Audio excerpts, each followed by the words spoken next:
எங்க ஊர்ல எல்லாம் தண்ணிக்காக வந்து ரொம்ப கஷ்டப்பட்டிருக்கோம். அதனால வந்து எனக்கு அதோட அருமையெல்லாம் தெரியும். அதனால அது ஒரு பக்கெட் தண்ணி கூட வேஸ்ட் பண்ண மாட்டேன்.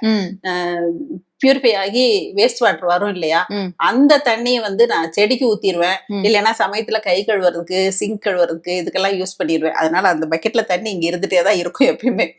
அப்புறம் இந்த சிங்குக்கு வந்து என்ன பண்ணலாம் அப்படின்னா, சாதாரணமா நிறைய வீட்டுல வந்து உப்பு தண்ணி தான் இருக்கும்.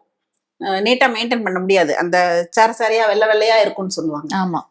எங்க வீட்டுல நல்ல தண்ணி தான் இருந்தாலுமே நம்ம கிளீன் பண்ணாம விட்டோம் அப்படின்னா அது வந்து வெள்ளை கலர் ஆயிரும், படிஞ்சிரும். அதுக்காக நம்ம என்ன பண்ணலாம் அப்படின்னா, நைட்டு வந்து நல்லா ஸ்க்ரப்பர் வச்சு தேய்ச்சி விமோ ஏதோ ஒண்ணு போட்டு நல்லா கழுவி விட்டுட்டு, நல்லா காஞ்சதுக்கு அப்புறம் 1 ஹவராவது நல்லா காஞ்சணும். சுத்தமா ஈரம் இருக்கக்கூடாது, தொடச்சி எடுத்துடணும்.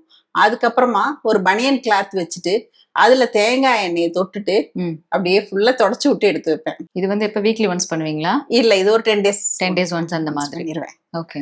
அந்த மாதிரி பண்ணாதான் இந்த மாதிரி மெயின்டைன் பண்ண முடியும். அந்த எண்ணெய் பசையில வந்து இந்த தண்ணி வந்து ஒட்டாம வழுக்கிட்டு வந்துரும்.